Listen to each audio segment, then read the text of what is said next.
Well, hello everybody, and welcome back to Empowerful You.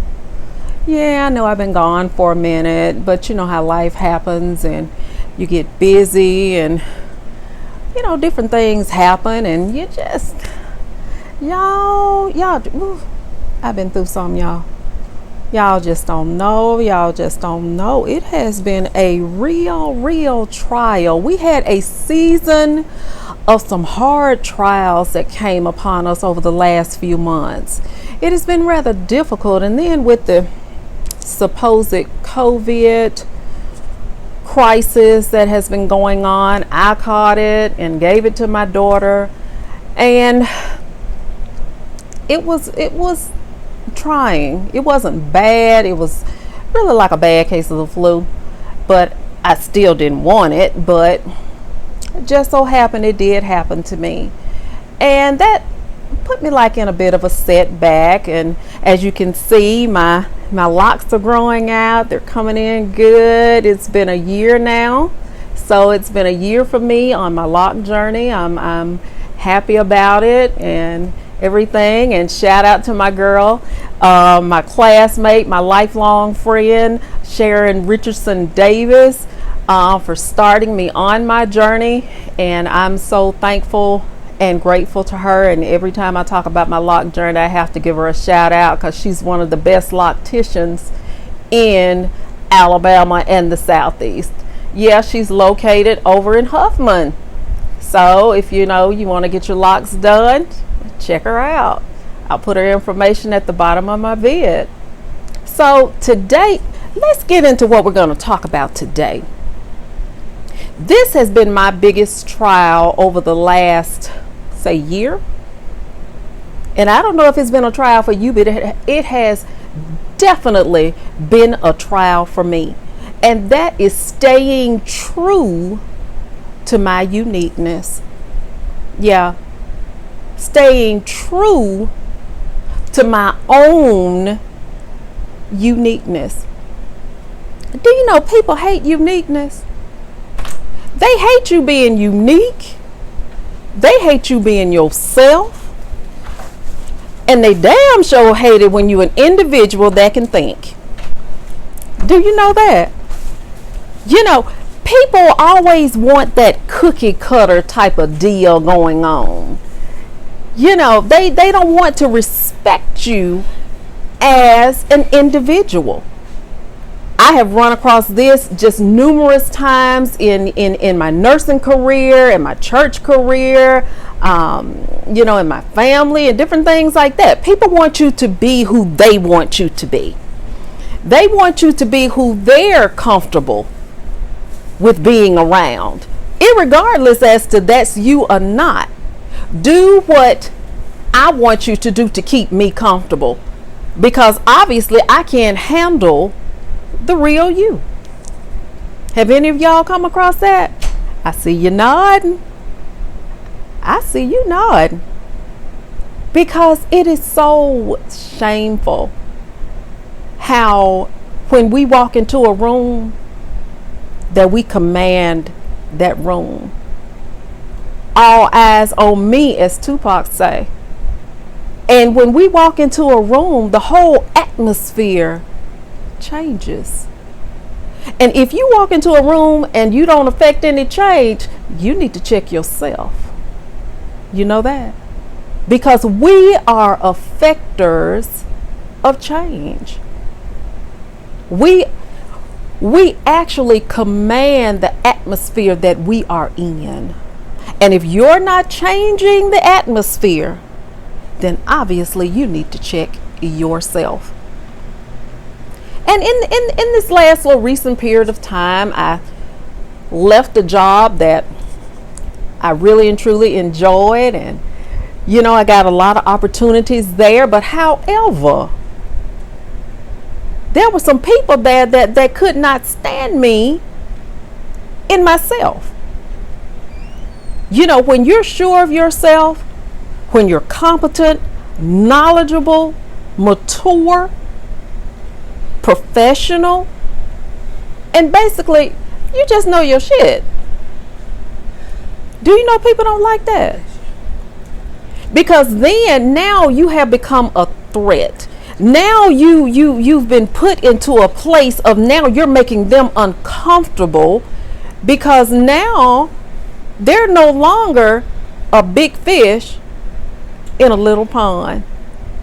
Even though you're not aspiring to even be a big fish, all you want to do is come, do your job, make your money, and go home. You could care less who is who gets credit for what. You don't care. I know I don't. A lot of times I don't even pay any attention to what's going on around me, because I'm so focused on what I'm doing. I'm focused on me, to keep me straight, because anybody that knows me knows it is a 24-hour job to keep me straight. But on this last journey that I had on this job, the owner of the company, she just really could not deal with me in my element. She wanted me in a place of submission.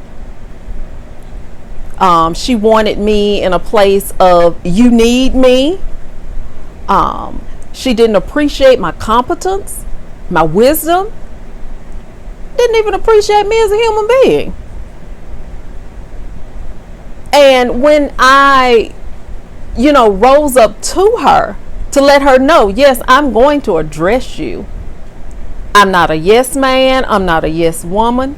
And you're not going to treat me as such. You're not going to disrespect me. How can you disrespect me but command me to respect you? It don't work like that. Y'all know it don't work like that, don't you? Do you respect anybody that disrespect you? Do you? Do you allow people? Come on now. I need you all to be truthful with me. Do you allow people to talk to you in a type of way? Do you? Come on. Is that who you are? Where's your power? Where's your backbone? Where's your ethics? Where's your morals? Where's your duty to self as a human being? What's going on? Have you digressed so far back that you no longer see yourself as valuable? That now you have just given in to the pressure and you're just going with the flow? Well, guess what? I need you to get back on your job, because going with the flow is not your job. You cannot affect change by going with the flow. How do you do that? You don't. I have never been one to just go with the flow. I've always been that person who believed in black and white. I don't have any gray areas. Either it's yes or no. Either I'm with you or I'm not. But a lot of people don't seem to be that way. When you tend to be unique, mature, well-grounded, and that you can shade the ground you walk on, people tend to not like that in you, because now you become a mirror, and now they can see themselves and they're not liking what they see. You're shedding light on their darkness. Your competence is showing up their incompetence. Your knowledge is showing up their ignorance. You're just an all-around threat. You like public enemy number one, and you got to be taken down. Yeah, that answers some questions for you, didn't it? About why people tend to be after you for no apparent reason. It's like I haven't done anything. I haven't said anything. I come to work. I mind my business. I come to church or wherever I go. I mind my business. But there's always haters there. And you know, haters don't come with a little cup of haterade. They don't come with a Dixie cup. You know what I'm saying? They start at 32 ounces, 44 ounces, a gallon. And this is what they tote around for you. Just for you.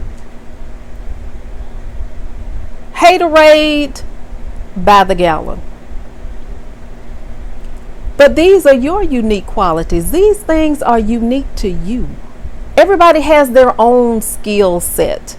There's room for everybody. Everybody has their own thing to do.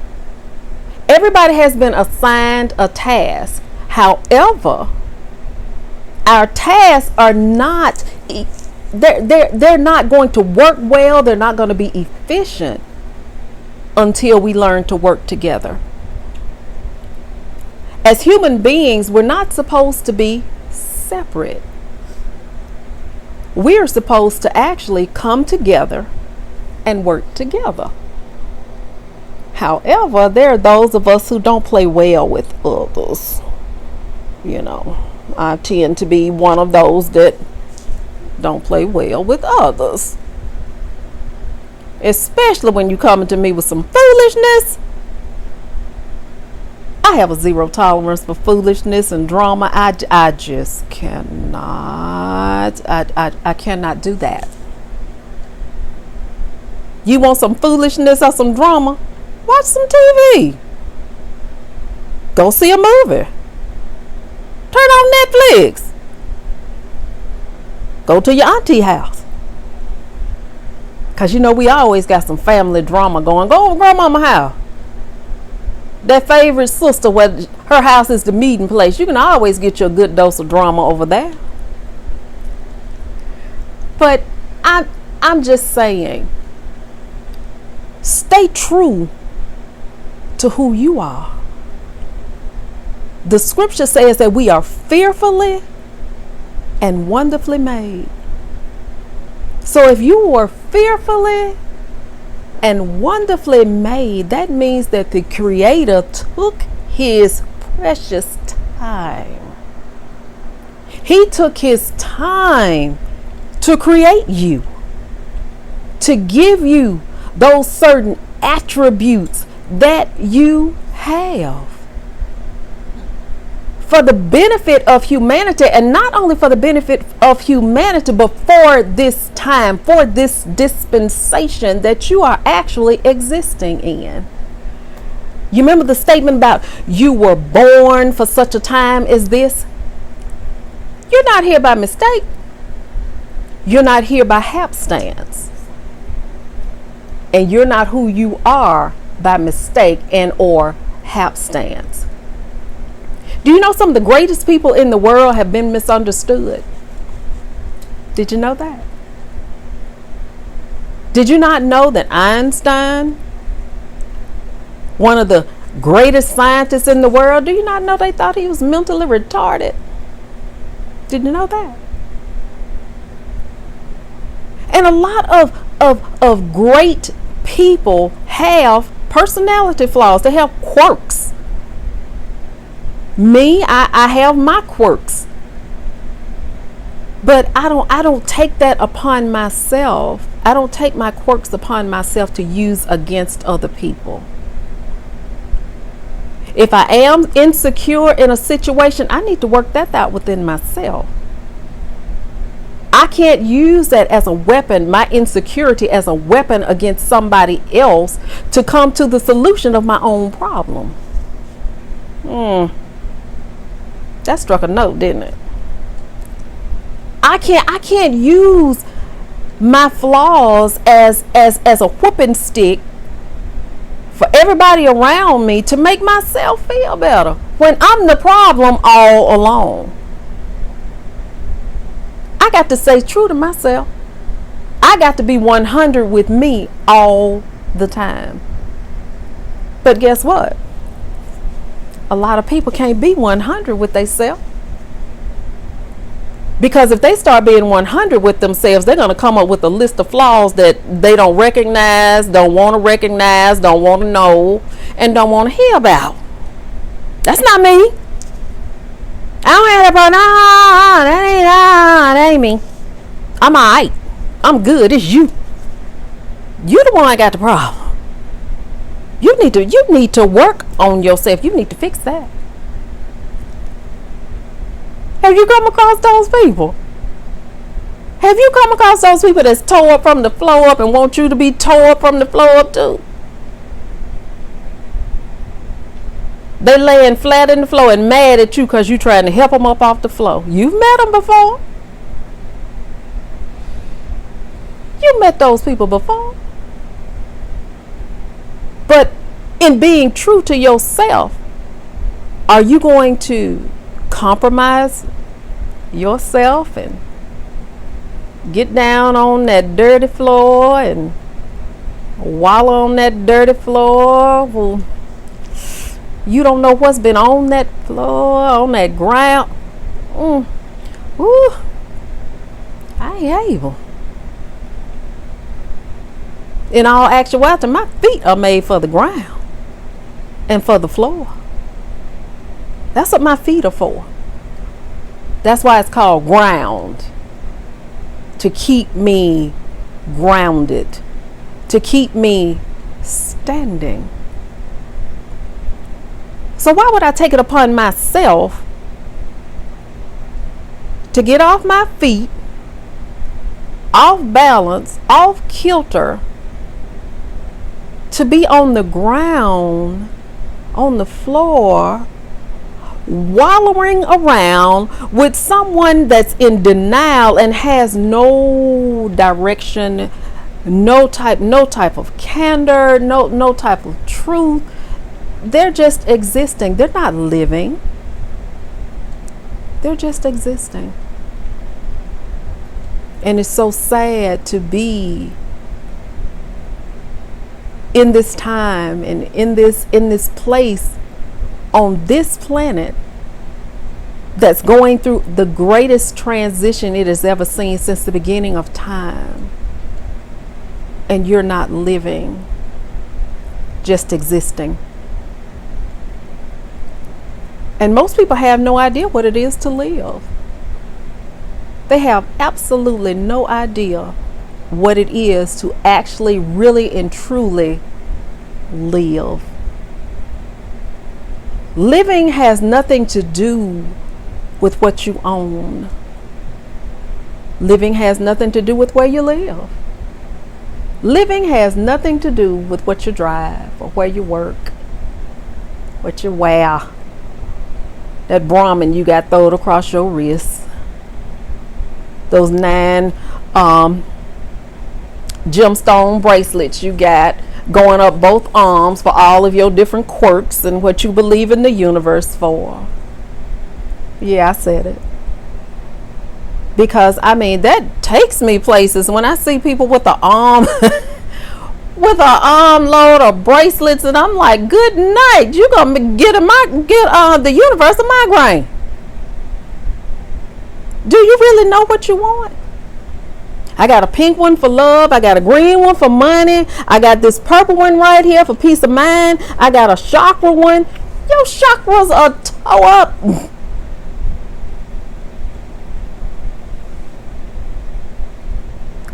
What? You don't even know. I got this black one right here for protection. I got an ankle bracelet on my ankle for for protection from wickedness, from evil.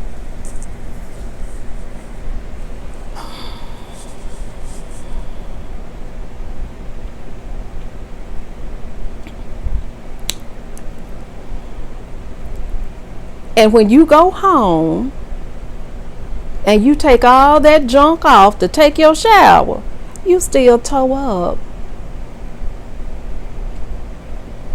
Those things are not solutions to the real problem. We have all got to stay true to our own uniqueness. Do you know it took me years? It literally took me years to get a grip on being all right with who I am. It took me years. Because I always wanted to be, that mild-mannered person, that huggy, kissy type of deal, like my aunt. I always talk about my aunt. She was mild-mannered, and you could go to her and you could ask her anything. She wouldn't judge you and different things like that, and everybody loved her. Me, on the other hand, did not get that trait. Me, on the other hand, I'm warlike and warrior-like, confrontational if need be, mean if provoked. But then when you are brought out of your place of peace and zen, then people don't know what to do with you. You know what I'm saying? They can't take the real you. Do people not understand that when you go on jobs and different things like that's not really you? They don't understand that. They honestly do not. Because if they did, they wouldn't do and say a whole lot of the things that they do. I've had people say some things and do some things to me on jobs and other situations. I'm like, now Lord, look at him. I need this job. I'm not trying to go out and find another job right now. I'm tired. So one or two things gonna happen. Either you need to touch them or me or both of us. Because somewhere along the line, this me is gonna fade to the back and the real me gonna come to the front. And it's gonna be a problem. People can't take you at full strength. Majority of the time when I'm not around my friends and family, I'm usually functioning at about a fourth of my capacity. A fourth, Falami? A fourth. Watered down times 100. Because me on full strength, I'm going to say it how I feel it. Even though a lot of y'all, I already know, a lot of y'all say I do that anyway. But a lot of times when I'm on full strength, I'm not real kind with it. Not real kind. And it's sort of kind of comes out in a bad way. And a lot of times I'm meaning to hurt your feelings so you can get back off me and shut up. Sometimes that's how you have to do. You have to do that to folks and get them off you. Then, once you come out your little bag, guess who's the victim? Them.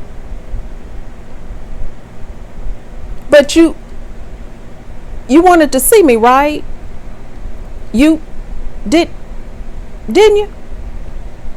You kept picking up that phone. You kept calling. I kept hanging up on you. You kept calling. I kept hanging up on you, trying to save you from seeing me. But you kept calling. I got tired of you calling. I got tired of sending you to the voicemail. I even put you on block. Then you started calling from other numbers.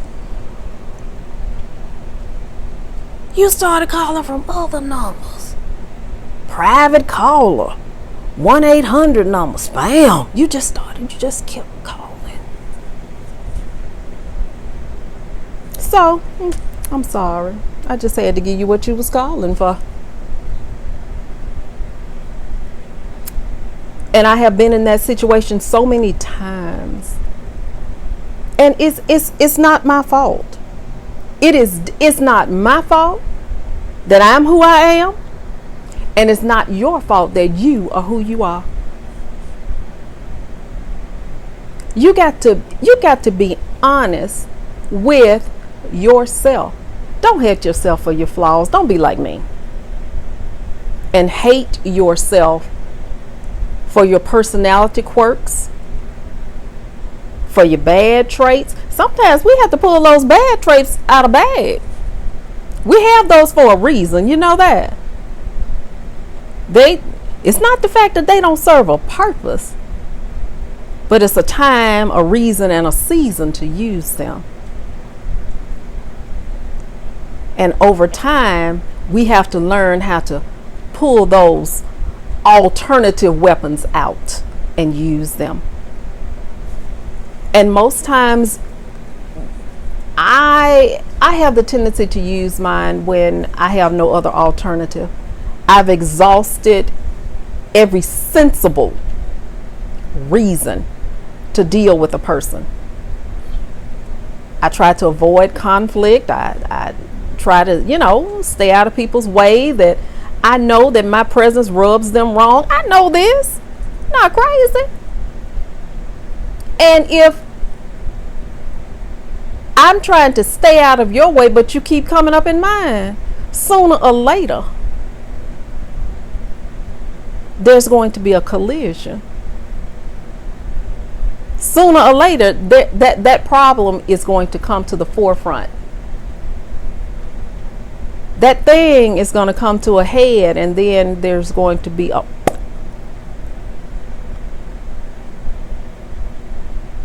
And usually what comes out of a pimple is not cute. It's not cute. It don't look cute, and a lot of times may not even smell cute. Be true to yourself. I'm not saying go out there and be no fool now. Come on, y'all. That's not what I'm saying. I'm telling you to use your wisdom. And a lot of times, these things come about to test our patience. How far will you go? How far will you go before you snap? How far will you go? Then a lot of times these things come about to test your maturity level.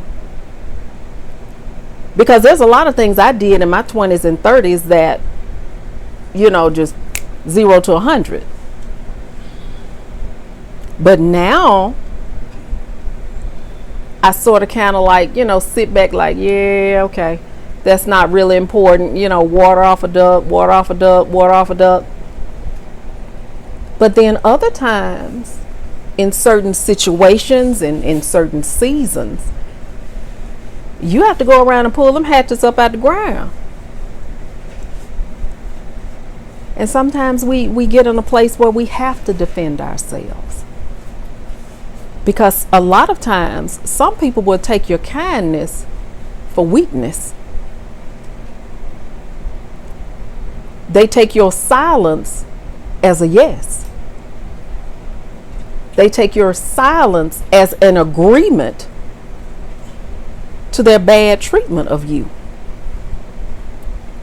Is that you? Is that who you are? Is that what you deserve? Is that what you have earned? Is ill treatment from people? Is that what you think of yourself? Do you think that's what you deserve? Is that what you've worked all these years to accomplish?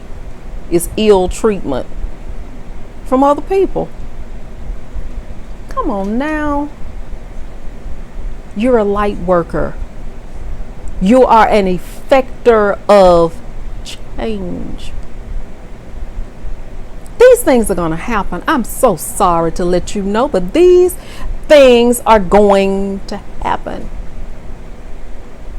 Anytime you bring light into a situation, light, just a flicker of light will dispel darkness. A flicker of light. Clip. You can light a match and light a room. So imagine what it's like when you walk in and you're a flashlight, a street light, a spotlight. What do you think's gonna happen? These people, these spirits and everything else, they're gonna fight back. Because they've been there for so long. So many people in life have done wrong for so long, they don't know what right is anymore.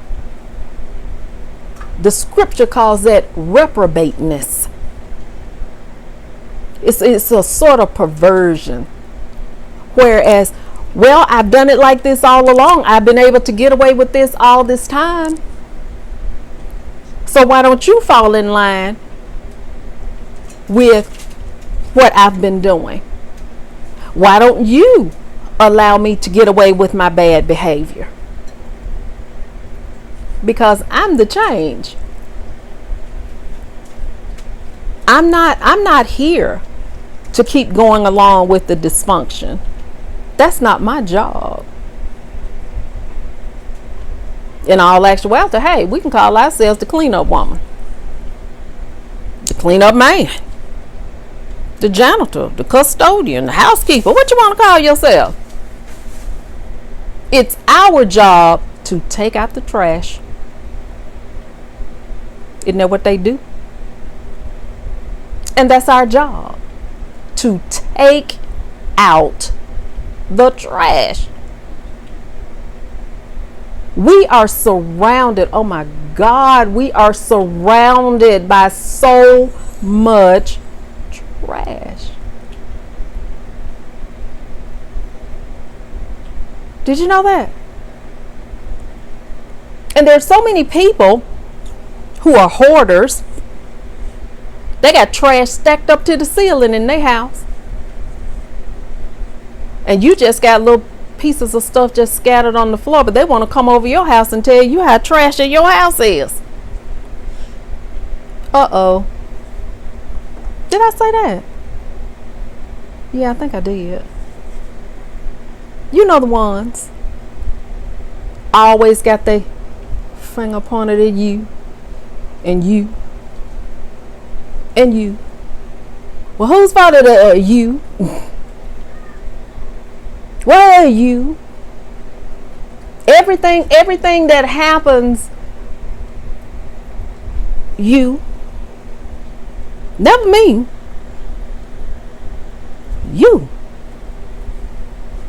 You know, people never want to see themselves. You know, the scripture talks about the rod, you know, the little speck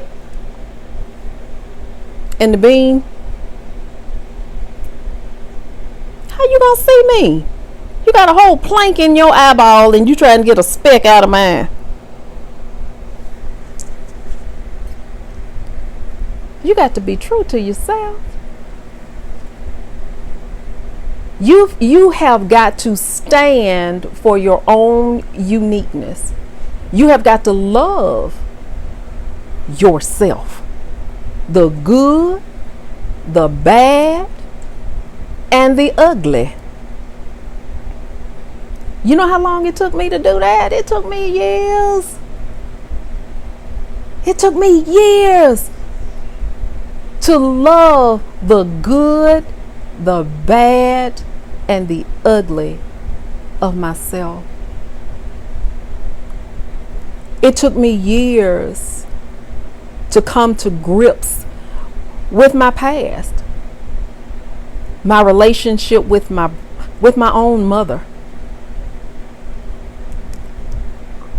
It took me years to come to grips with a love that was taken from me because of my mother and her insecurity of what she thought. She came between the love of my life. and altered that almost forever, because she thought she knew what was best for me. Yeah, I held some resentment for a while. I did. I'm not going to lie about it. I resented that for a long time. And I actually resented the person as well. But then one day we had a come to Jesus meeting and found out, we tracked down a lie. And we stood there looking at each other in bewilderment of a lie. Sometimes people will rob us of that. You can't be true to yourself if you're not truthful. Lies hurt. Deception hurts. And these things sometimes are indelible in people's lives. They never recover. They never get over it. They can never have a successful relationship because of something that has happened to them in their past. For fear of this is going to happen to me again. And in being true to myself, I've had some things to happen, and some people in my life that have been very supportive, of which I've never seen that side of them, and it's sort of eerie. It's nice, just little eerie, but I'm getting used to it. And little did I know that person was there the whole time. I'm just saying, be true to your own uniqueness. Can't nobody else be you but you. You know that? Can't nobody in this world be you. And you were created to be you. You weren't created to be me. You wasn't created to be your next door neighbor, the chick across town, the clerk at the Brahmin store, even though I wish I was her so I can get her 25% discount. Yeah, I said that. But I'm just saying, I'm here today to encourage your heart and to empower your spirit. Believe in yourself. Dream big. If you can think it and believe it, you'll have it. But everything begins with you. Happiness does not begin with someone else. True happiness begins within you. And I know it's been a long time. I'm trying not to let it be a long time again before we have a talk. But I have enjoyed you guys. I have enjoyed you so much. I have missed you. And I promise y'all, it's not going to be this long again. I'm going to start back having these little talks, having these little sessions. And remember, be true to your own uniqueness. Love you guys. Namaste. Peace.